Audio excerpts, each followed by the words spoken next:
the next lecture, analysis and design of basic BJT monostable multivibrator. So again, here is the disclaimer. Monostable multivibrator.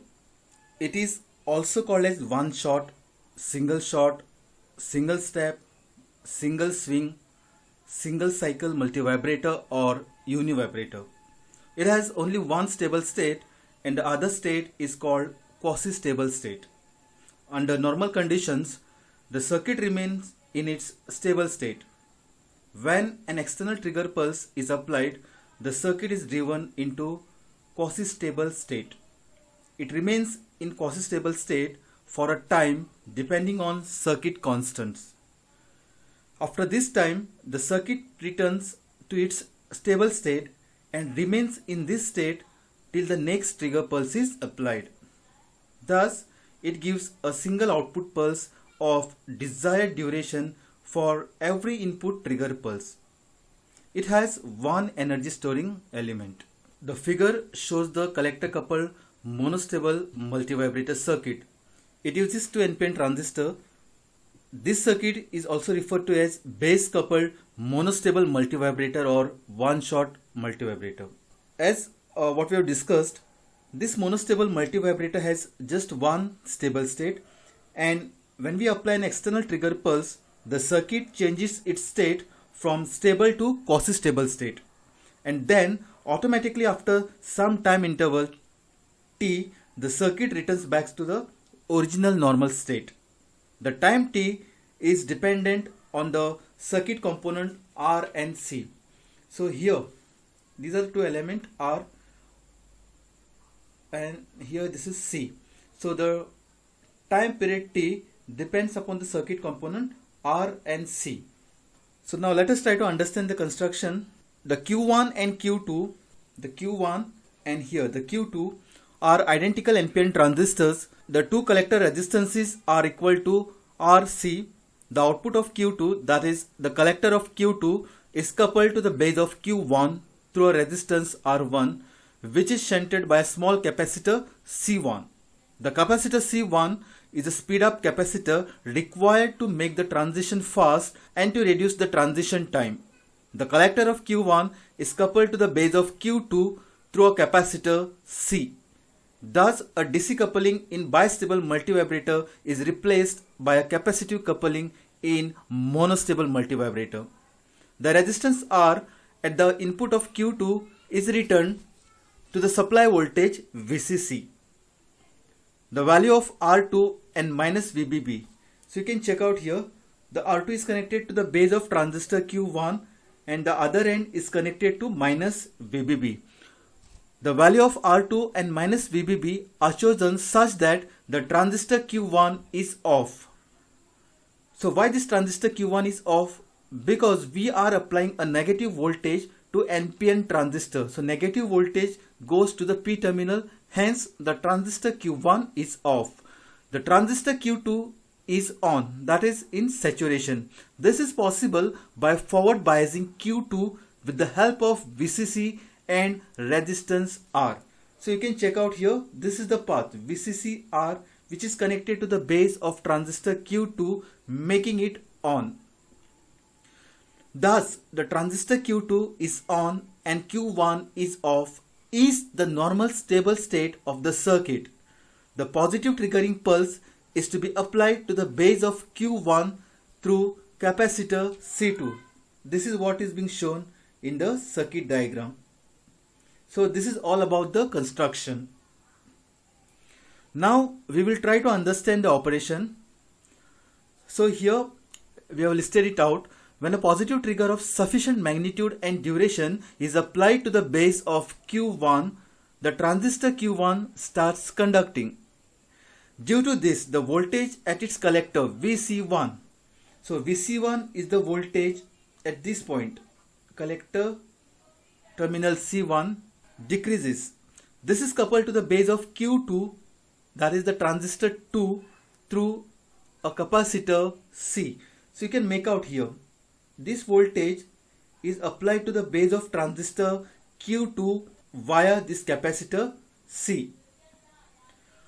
But the voltage across capacitor cannot change instantaneously. As you all know that the capacitor takes certain amount of time to respond to a given change in the input signal.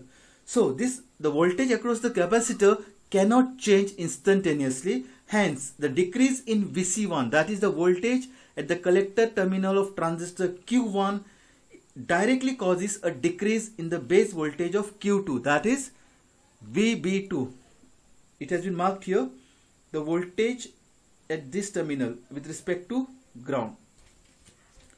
Next, the drop in voltage is about I1 RC. Now I1 is the current passing through the resistor RC1. So it has been shown here. So the voltage drop will be I1 into RC1. Now this decreases the forward bias of Q2 and hence collector current I2 decreases. Thus the collector voltage of Q2 increases, which is applied to the base of transistor Q1 through R1. This further increases the base potential of Q1 and Q1 is quickly driven into saturation, and at the same time the transistor Q2 gets driven into cutoff. Now this is the quasi-stable state of the circuit. In the quasi-stable state, the Q2 is driven to off condition and Q1 is in saturation, that is on condition. So this is the quasi-stable state. Now as we have discussed, there are two states, stable states and the quasi-stable state. Now this quasi-stable state is a temporary state and the circuit will remain in this state depending upon the value of the R and C which has been connected to the transistor Q2.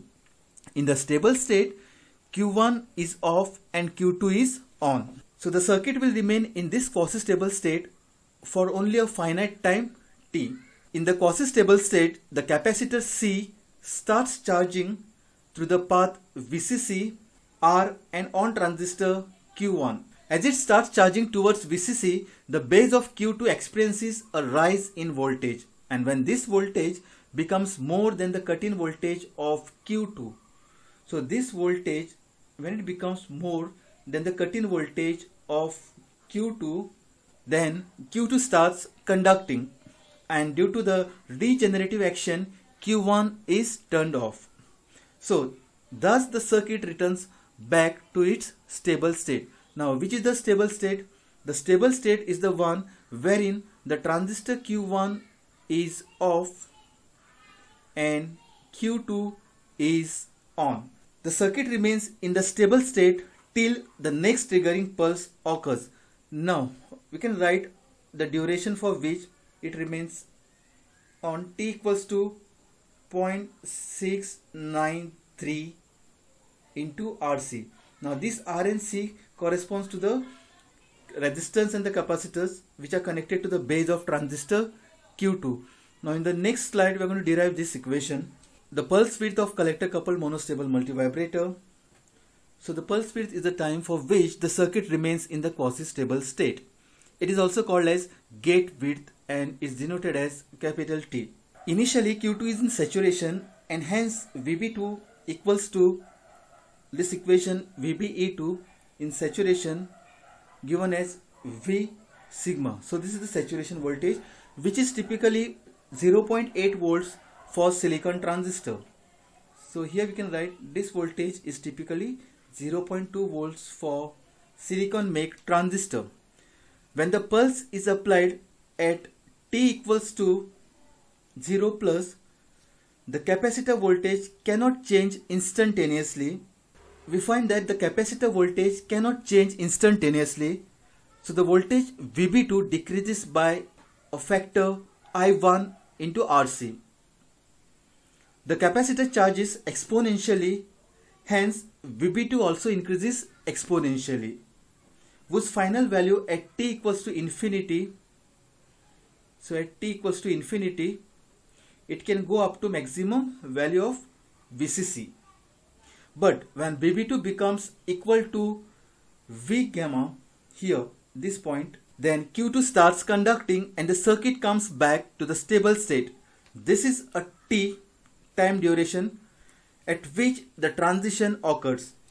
To write the equation for exponential charging of capacitor, so let us write this equation.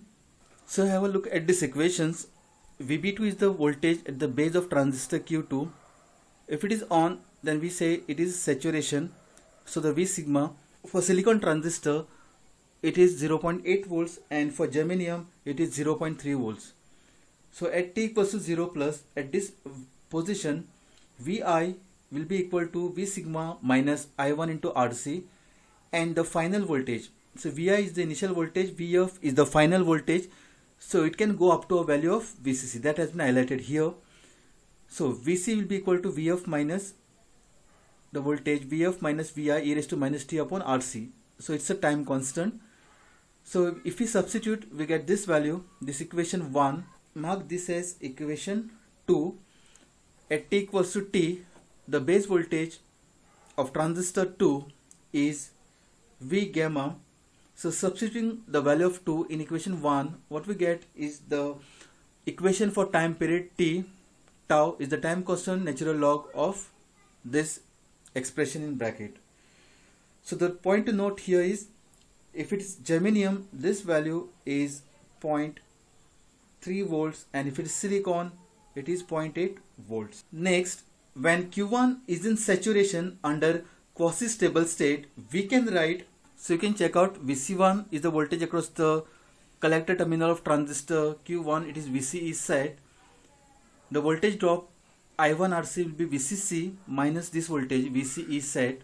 We get the expression for time period t. At room temperature, we have this expression VCE set plus VB set is approximately equal to twice the value of V gamma, and then substituting this in equation 5, we get this expression time period t equals to tau into natural log of 2.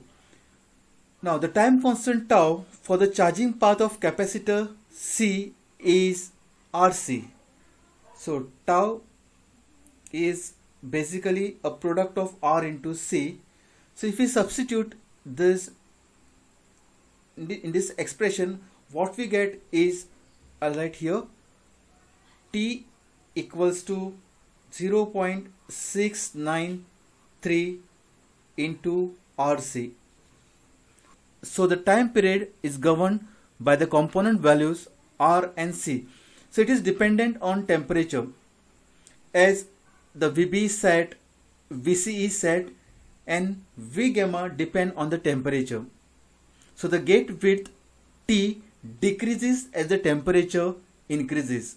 So larger the value of VCC, smaller is this effect. One remedy for this temperature effect is to connect the resistor R not to the VCC but to another source V, whose value decreases as the temperature decreases, thus compensating the effect of temperature. Now let us start with the numericals. First problem, a monostable multivibrator is used as a voltage to time converter.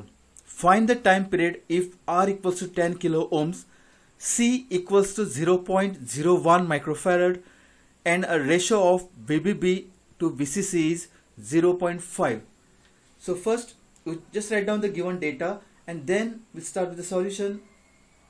So the necessary expression is T equals to RC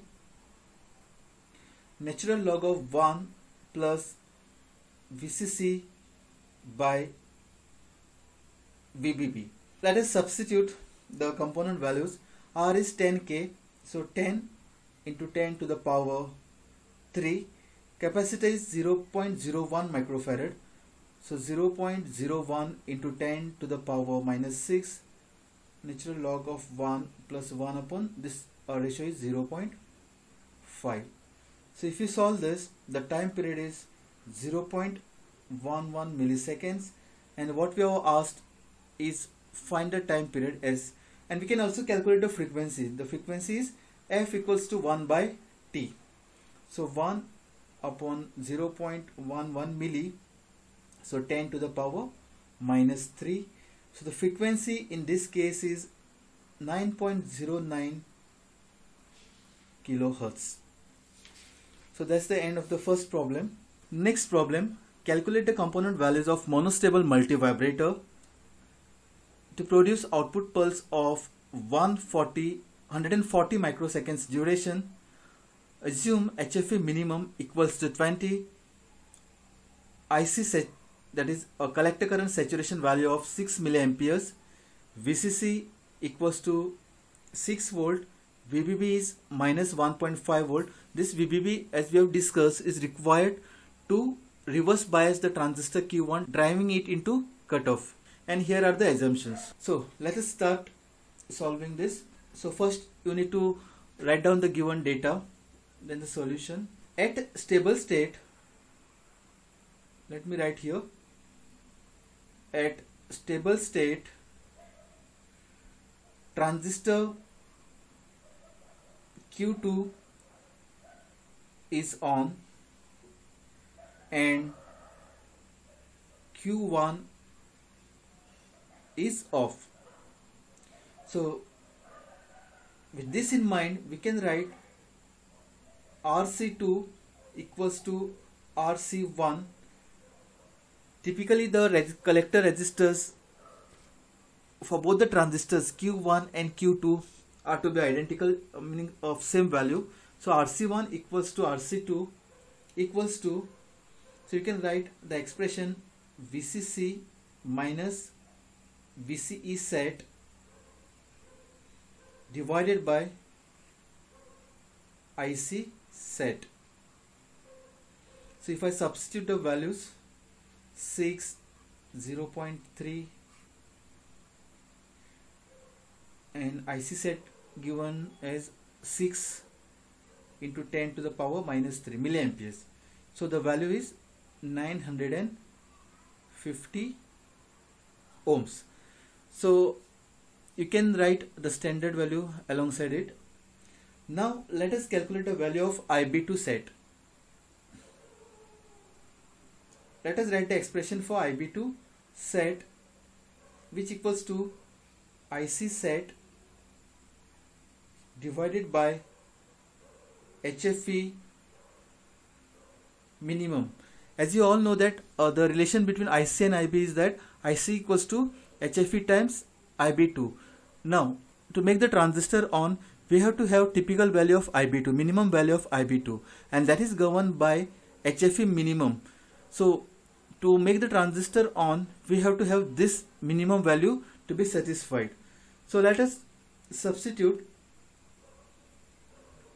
IC saturation is again 6 into 10 to the power minus 3 divided by 20. So it is 0.3 milliamperes, which is given in the problem statement. Also IB1 set is 0.3 milliamperes. So we have cross verified this value. Now with this information we can calculate the value of R. So R equals to VCC minus VB set divided by IB2 set. So when we are solving these problems, always advisable to draw the circuit diagram somewhere here, so you can make out or visualize what are these component values for. So let us substitute the values 6, 0.7 volts, and IB2 is how much? 0.3 milliamperes. So 0.3 into 10 to the power minus 3. So the answer is, if you solve this, it is 17.67 kilo ohms. Now this is a stable state. In case of stable state, Q2 is on and Q1 is off. Now at quasi stable state, second part, at quasi stable state, and by now you know what is the quasi stable state. It is the state wherein the transistor Q1 is on and transistor Q2 is off. We also derived the expression for time period T, which equals to 0.693 into RC. So C equals to T upon this value, and in the problem statement it is given as the output pulse of 140 microseconds duration. So we substitute that value here, 140 microseconds. So it is 10 to the power minus 6, and then 0.693 into the value of R we have calculated it as 17.67 kilo ohm. So let us write here 17.67 kilo ohms, that is 10 to the power 3 here. So if I solve this, what I get is value of capacitor is 0.0, value of capacitor is 0.0114 microfarad. Now the important step is assume IB1 saturation equals to IR2. Now we can write IR1 equals to IB1 set plus IR2. So this is 0.3 milliamperes, IR2 is again 0.3 milliamperes. So this value is 0.6 milliamperes. So we can write the expression VCC equals to VB set, so the transistor is on, plus the current passing through the circuit is IR1 into RC2 plus R1. So substitute 0.7 plus 0.6 into 10 to the power minus 3 and RC2 we have already calculated it as 950 ohms, the first step 950 plus R1. So if you simplify this, the value of R1 is 17.88 kilo ohms. Now next we have to calculate the value of R2. So we can write R2 equals to VB set minus VBB divided by IR2. So you substitute the values, it is 0.7 plus minus plus 1.5 volts is applied, and IR2 is 0.3 milliamperes. So 0.3 into 10 to the power minus 3, and this value is 7.33 kilo ohms. Now we have also discussed that we connect a capacitor C1, refer to that circuit diagram.